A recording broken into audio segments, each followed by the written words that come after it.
Bismillahirrahmanirrahim. Alhamdulillahil malikil qadir al-halim satir. Laisa li bidai awal wala bi ahadi akhir. Allahumma shalli ala sayyidina Muhammadin alladzi ittakhadallahu min afsafil qabail wa ahsanil anasir. Salatan wa salaman daimain wa laziman ila yaumil akhir. Pada semuanya makhluk di jagat alam raya yang dirahmati Allah Subhanahu wa taala. Kali ini saya akan bacakan kata mutiara hikam yang ke-125. Imnama yastauhisul ibadu wazuhatu min kulli syai'in li ghaibatihim anillahi fi kulli syai'in. Sesungguhnya seorang obat, ahli ibadah, wazuhad, dan ahli zuhud itu hatinya gersah bingung terhadap segala sesuatu alam semesta ini. Li ghaibatihim anillah fi kulli syai'in. Karena apa kok? Dia ahli ibadah, ketu ibadah. Sregep salat, sregep zakat, sregep maca Quran, bahkan haji ping 17 ketut, bolak-balik haji umroh. Tapi hatinya enggak tenang, gersah. Begitu juga ahli zuhud, hati-hati untuk meninggalkan hal yang haram. Tapi hatinya gersah karena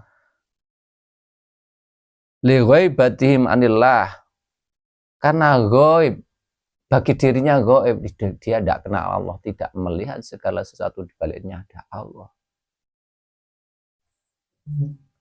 Falau syahidu fi kulli syai'in lam yastauhisu min syai'in. Jika dia melihat di balik segala sesuatu ini adalah Allah Subhanahu wa taala, maka dia tidak akan gersah, tidak akan susah terhadap segala sesuatu. Yaitu sebagaimana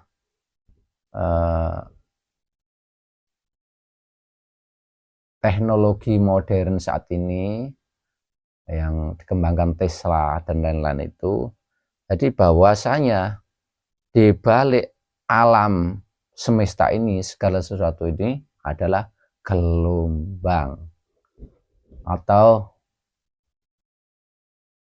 ada dimensinya berlapis-lapis. Sebagaimana kita lihat di sini ini ada gelombang TV ini kan ada gelombang 1 sampai 100 ya, di sini juga begitu. Juga ada gelombang HP, ada 3G, 4G, 5G dan lain sebagainya ya, di sini juga. Jadi berlapis-lapis sesungguhnya di balik segala sesuatu yang ada di dunia ini. Jadi dia kalau ngerti Allah di balik segala sesuatunya, dia tidak akan gersah. Orang ahli ibadah dan ahli zuhud gersah karena belum nyampe makrifat kepada Allah walaupun ibadah jungkir balik. Qul ta'alu ubadu wa alladina ghalaba alaihimil fi'lu. Yang dimaksud ubat, ahli ibadah di sini orang yang fokus kepada perbuatannya. Bahum mustaghrikuna fil ibadah hisiyah, dia menghabiskan waktunya untuk ibadah secara fisik. Yakumuna billaili wa yasumuna bin nahar. Di malam hari dia tahajud, sholat malam. Yasumuna bin nahar. Di waktu siang dia puasa terus, puasa Daud, puasa Senin Kemis dan lain sebagainya. Sagolahum halawatul ibadati an halawati syuhudil ma'bud. Dia tersibukkan diri untuk menikmati enaknya ibadah, tapi dia tidak menikmati manisnya menyaksikan yang disembah. Yang disembah itu apa? Yang diibadahi itu apa? Gak kenal dia. Siapa Allah itu gak kenal. fahujibu bi ibadatihim an ma'budihim, maka dia terhijab dengan ibadah-ibadahnya tadi.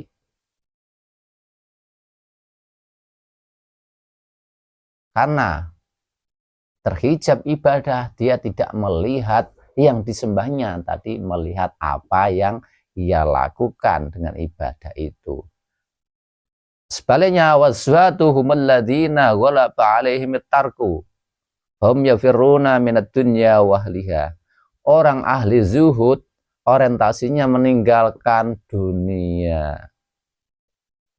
Dia lari dari dunia. Hati-hati terhadap dunia karena dunia ini menipu. Innamal hayatud dunya laibun walahwun. Sungguhnya dunia ini permainan dan lahwun, dan sesungguhnya muspro, karena ketika mati nggak dibawa seperti itu dia, maka orientasinya meninggalkan dunia. Wa ahliha, dan meninggalkan ahli dunia, orientasinya ke situ. Zaku halawata zuhdi fawaqafu mahu wa hajabu anillah. Dia fokus ke situ, ke zuhud, sampai dia terhijab, tidak kenal Allah. Yang ia orientasinya ke zuhud saja, bukan orientasi dibalik zuhud itu siapa, seharusnya gitu. Fahum yastauhisuna minal asya'i li ghaibati manillahi biha. Dia gersah terhadap segala sesuatu karena segala sesuatu merusak dirinya. Tapi dia ghaib, tidak, bagi dirinya Allah itu ghaib. Tak kenal dia. Apa yang ia upayakan, dia hanya melihat situ, lihat posone, melihat hati-hatinya terhadap haram, dia melihat di balik segala sesuatu itu Allahnya, enggak melihat gitu. Walau arafu Allah fi kulli syai'in mastauhasu min syai'in wala anasu fi kulli syai'in. Jika dia makrifat, kenal Allah di balik segala sesuatu itu, tentu dia tidak gersah dari segala sesuatu ini, dan dia akan tenang, anis, tetap tentram, walaupun menghadapi segala problematika dunia, tidak tetap tenang. Kalau dia ngerti di balik itu semuanya ada Allah Subhanahu wa taala. Wa'adabu ma'a kulli syai'in, dia akan tetap beradab kepada Allah Subhanahu wa taala. Makanya dikeplak uang Nabi Muhammad itu ceritanya ketika dilempari batu anak-anak kecil, malaikat Jibril datang, wahai Nabi Muhammad, itu penduduk itu gimana? Tak ambil nih gunung, tak belekane gunung, biar pada mati. Nabi Muhammad nggak mau, nggak usah. Karena fa'innahum la ya'lamun, mereka belum mengerti. Ya Allah, berilah mereka petunjuk karena mereka belum mengerti. Nabi Muhammad kan seperti itulah ini. Jadi walaupun dia susah karena menjalankan perintah Allah, dia melihat di balik itu semuanya ya Allah yang mengendaki ujian terhadap dia, susah dalam berjuang. Tidak marah-marah, kena mentalnya marah-marah. Berdakwah kena mentalnya orang yang tidak sepaham dan dia marah-marah. Nah itu apa? Jadi dia hanya menjalankan perintahnya. Segala suatu resiko dia melihat di baliknya itu Allah Subhanahu wa ta'ala. Karena itu Nabi Muhammad tetap tenang, walaupun gangguan seperti itu, tenang hatinya. Wis enggak usah dibeleki ya Jibril. Terus apa jari Gusti Allah kayak gitu. Didoni wong menengahi guyang-guyu. Iso kayak ngono lah. Enggak bisa. Kalau sifat manusianya ya akan marah. Seperti Nabi Muhammad itu, kalau sifat manusianya ya akan marah. Tapi itu karena bentukan Allah Subhanahu wa ta'ala. Jadi dia ya tenang, tetap tenang.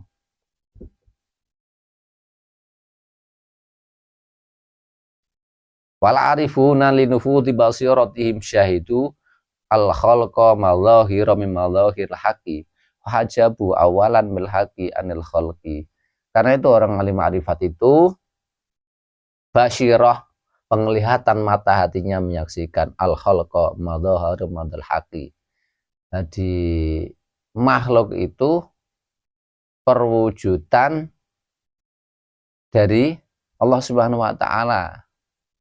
Di balik itu semuanya itu kalau dimensinya nyampe ke Allah Subhanahu wa taala. Kalau dimensinya nggak nyampe ya nggak bisa melihat Allah di balik segala sesuatu. Fa inna ma tuwallu fasamma wajhullah, nggak bisa.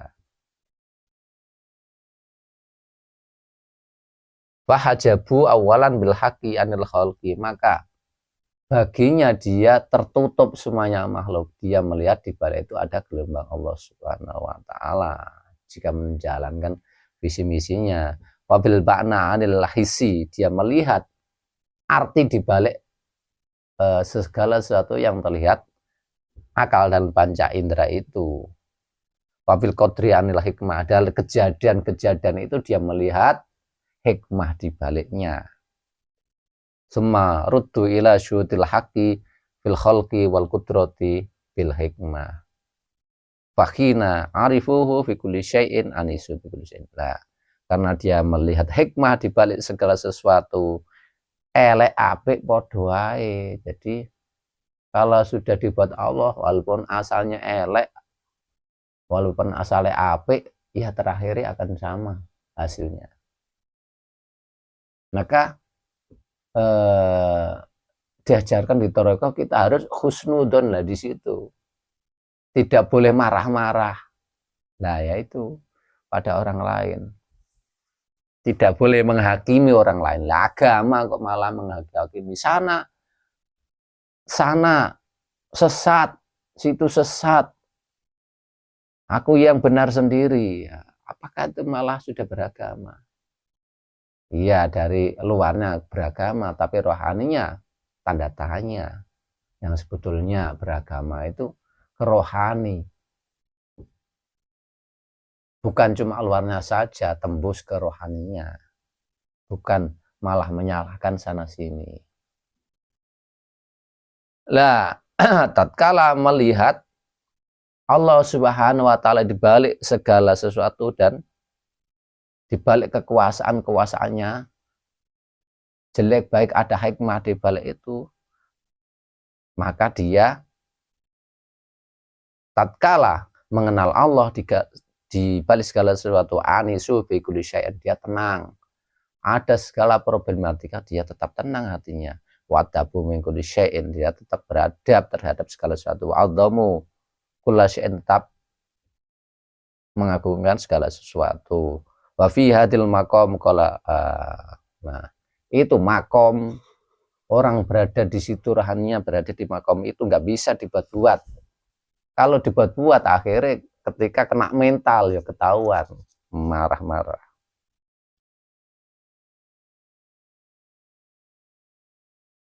Walhasilu anal arifin billah ghabu an syutil khalqi bi syutil haq.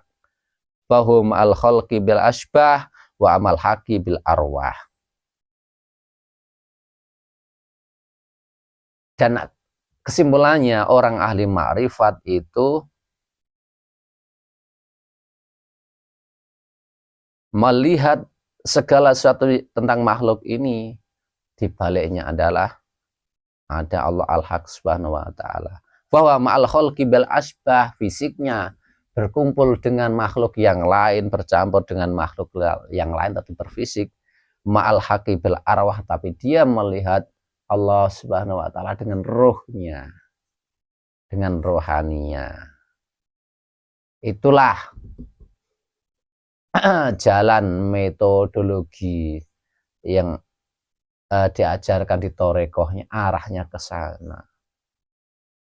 Secara fisik tetap berkumpul dengan manusia, tapi belajar rohaninya bagaimana perjalanan rohaninya menuju Allah Subhanahu wa taala, biar sampai berada di makom situ, berada di makom wa huwa ma'akum aina ma kuntum, dan dimanapun engkau berada Allah akan tetap bersamamu. Demikian, semoga bermanfaat. Wallahul hadi ila subuli rasyad. Wassalamualaikum warahmatullahi wabarakatuh.